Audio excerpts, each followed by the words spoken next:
1 Shopify order. 5 systems. 1 week handoff can break the customer promise. Coming up, 1 real order flow across Shopify, NetSuite, WMS, Courier, returns, APIs, webhooks, and CSV. Watch where the business can lose control. Here is the trap. A customer clicks buy, and everyone assumes the order can go straight to the warehouse. But if payment is not clean, the SKU is wrong, the address is bad, or NetSuite has not approved the transaction, the warehouse is not executing fulfillment. It is executing confusion. This is why integration exists. Shopify owns the customer promise. NetSuite owns financial truth. WMS owns physical truth. Courier owns delivery truth. Alone, each system is correct only from its own angle. Together, they decide whether the business can promise, pick, invoice, ship, track, and refund with confidence. Imagine Urban Trail Outfitters, a Shopify outdoor brand shipping 3,000 orders per day. Before integration, the warehouse checked orders manually, finance corrected invoice mismatches, and customer service kept asking, "Has this order shipped yet?" The business was moving fast, but its systems were not moving together. Step 1. Shopify captures demand. The customer pays, Shopify creates the order, and an order-created webhook announces the event. But the webhook is only the starting signal. Middleware must still validate payment, fraud, SKU, address, serviceability, and release rules. Only then should WMS receive real warehouse work. Step 2. NetSuite controls business truth. It owns the customer record, item master, tax, inventory value, invoice, credit, and refund logic. That matters because a WMS should not invent financial truth on the warehouse floor. The WMS should execute against a clean, approved operational instruction. Step 3. WMS executes physical truth. This is where the order becomes real work. The WMS checks bin stock, allocates inventory, releases waves, directs picking, validates barcode scans, confirms packing, and posts shipment events.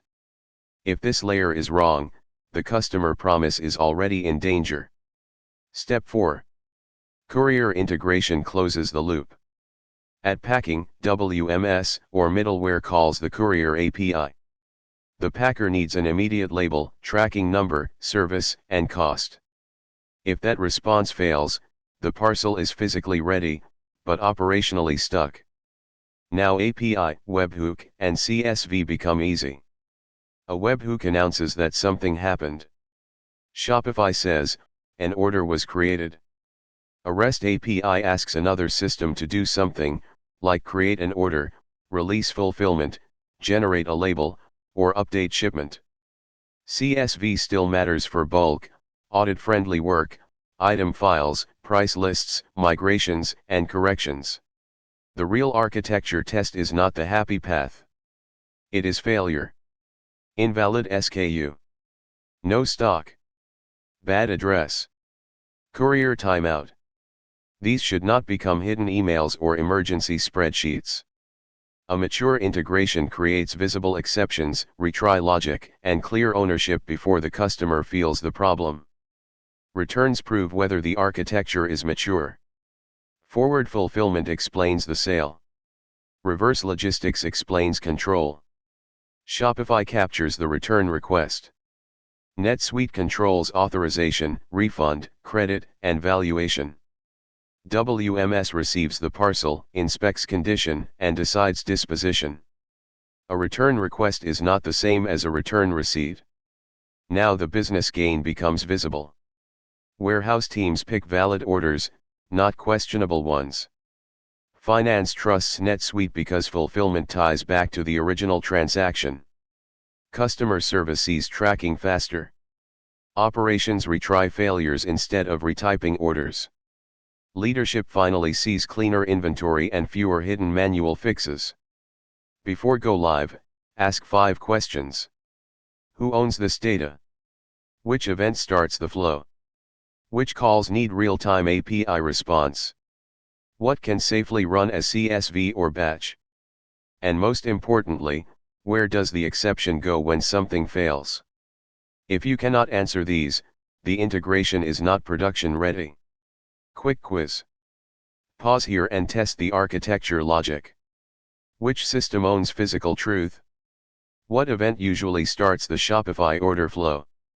Why validate before sending orders to WMS?